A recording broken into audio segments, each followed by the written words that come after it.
अमित शाह का जन्म 22 अक्टूबर 1964 को श्रीमती कुसुमबेन और श्री अनिलचंद्र शाह के एक संपन्न गुजराती परिवार में हुआ।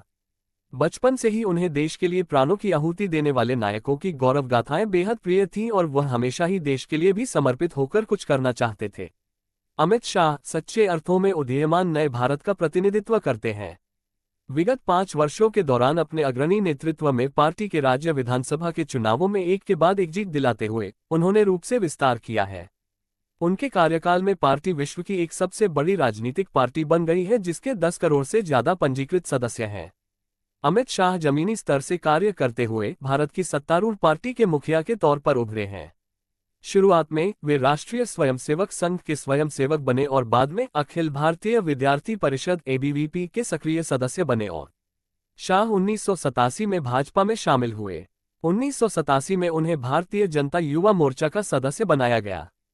पेशे से स्टॉक ब्रोकर अमित शाह ने 1997 में गुजरात की सरखेज विधानसभा सीट से उपचुनाव जीतकर अपने राजनीतिक करियर की शुरुआत की। 1999 में वे Ahmedabad district cooperative bank (ADCB) के प्रेसिडेंट चुने गए। 2009 में वे गुजरात क्रिकेट एसोसिएशन के उपाध्यक्ष बने। 2014 में नरेंद्र मोदी के अध्यक्ष पद छोड़ने के बाद वे गुजरात क्रिकेट एसोसिएशन के अध्यक्ष बने। 2003 से 2010 तक उन्होंने गुजरात सरकार की कैबिनेट में गृह मंत्रालय का जिम्मा संभाला। इसके बाद भाजपा अहमदाबाद शहर के यूनिट सचिव बने। तत्पश्चात उन्होंने भारतीय जनता पार्टी गुजरात के सचिव और उपाध्यक्ष की जिम्मेदारी भी संभाली। 1997 में वे भारतीय जनता युवा मोर्चा के राष्ट्रीय कोषाध्यक्ष बने। अपनी लगन, दक्षता और सबसे बढ़कर सफल प्रदर्शन के द्वारा वे गांधीनगर संसदीय निर्वाचन क्षेत्र से 1991 में लालकृष्ण आडवाणी, 1996 में अटल बिहारी वाजपेयी जैसे राष्ट्रीय नेताओं के अनेक चुनावी अभियानों के प्रभारी बने। ये स्वाभाविक ही था कि जब श्री नरेंद्र मोदी ने 2001 में राजकोट 2 विधानसभा निर्वाचन क्षेत्र का अपना पहला चुनाव लड़ने का निर्णय लिया तो अमित शाह एक बार फिर चुनावी अभियान के प्रमुख बनाए गए। चुनावी अभियानों के अलावा अमित शाह संगठन से जुड़े हुए दायित्वों को कुशलतापूर्वक संभालने के लिए भी जाने जाते हैं। 2013 में उन्हें भारतीय जनता पार्टी का राष्ट्रीय महासचिव और उत्तर प्रदेश का प्रभारी नियुक्त किया गया। उनके अथक प्रयासों से 2014 के संसदीय चुनाव में भारतीय जनता पार्टी ने ऐतिहासिक सफलता हासिल की। वे जुलाई 2014 में भारतीय जनता पार्टी के राष्ट्रीय अध्यक्ष बने और उसके बाद वे लगातार आगे बढ़ते गए।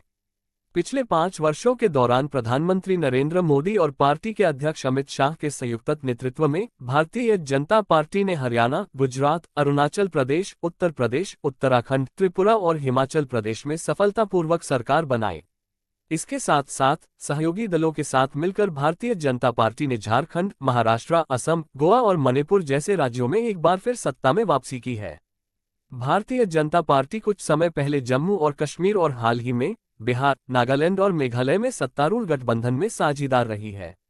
अनेक गुणों के धनी अमित शाह एक क्रिकेट प्रेमी, एक खिलाड़ी और एक ऐसे उत्सुक पाठक हैं जिनकी इतिहास और साहित्य में खास दिलचस्पी है। मूल रूप से एक आध्यात्मिक व्यक्ति अमित शाह की सोमनाथ ज्योतिर्लिंग के प्रति गहरी श्रद्धा है। 22 फरवरी 2016 में वे सोमनाथ ट्रस्ट गुजरात के ट्रस्टी बने। अन्य पद 5 बार गुजरात विधानसभा के विधायक 1997-2017। अमित शाह लगातार 4 चुनावों में सरखेज विधानसभा निर्वाचन क्षेत्र और 2012 में नरनपुरा विधानसभा निर्वाचन क्षेत्र से चुने गए। 2002 के गुजरात विधानसभा चुनावों में इतिहास रचते हुए अमित शाह 58-0368 के रिकॉर्ड अंतर के साथ चुने गए। 2007 में अपने चौथे लगातार चुनाव में उन्होंने एक बार फिर कांग्रेस पार्टी के उम्मीदवार को 2,32,823 मतों के सबसे विशालतम अंतर से पराजित किया। अमित शाह 19 अगस्त 2017 को गुजरात राज्य से संसद के उच्च सदन राज्यसभा के लिए चुने गए। 2019 के आम चुनाव में अमित शाह ने गुजरात राज्य के 06 गांधीनगर लोकसभा निर्वाचन क्षेत्र से 5,57,014 के बड़े अंतर 70% वोट शेयर के साथ विजय प्राप्त की है। गुजरात राज्य विधानसभा के सार्वजनिक उपक्रम समिति के अध्यक्ष के रूप में सेवाएं प्रदान की। 2012 में नारनूपरा विधानसभा निर्वाचन क्षेत्र से उनके विधानसभा चुनाव लड़ने से पहले उन्होंने 3 बार सरखेज विधानसभा निर्वाचन क्षेत्र का प्रतिनिधित्व किया। वे गुजरात के सरखेज विधानसभा निर्वाचन क्षेत्र से 4 बार क्रमशः 1997 उपचुनाव 1998, 2002 और 2007 से विधायक निर्वाचित हो चुके हैं। वे प्रधानमंत्री नरेंद्र मोदी के करीबी माने जाते हैं। शाह तब सुर्खियों में आए जब 2004 में अहमदाबाद के बाहरी इलाके में कथित रूप से एक फर्जी मुठभेड़ में 19 वर्षीय इशरत जहां, जीशान जौहर और अमजद अली राणा के साथ प्रनेश की हत्या हुई थी।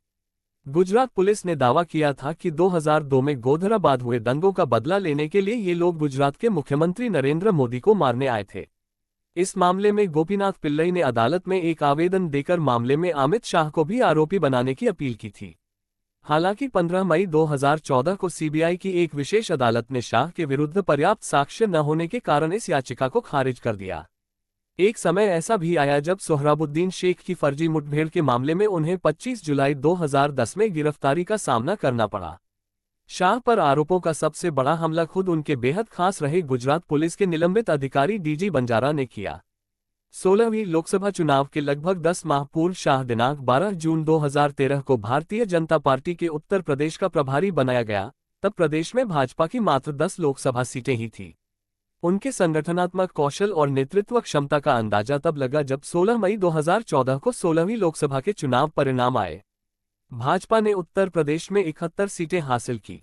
प्रदेश में भाजपा की ये अब तक की सबसे बड़ी जीत थी। इस करिश्माई जीत के शिल्पकार रहे अमित शाह का कद पार्टी के भीतर इतना बड़ा कि उन्हें भारतीय जनता पार्टी के अध्यक्ष का पद प्रदान किया गया।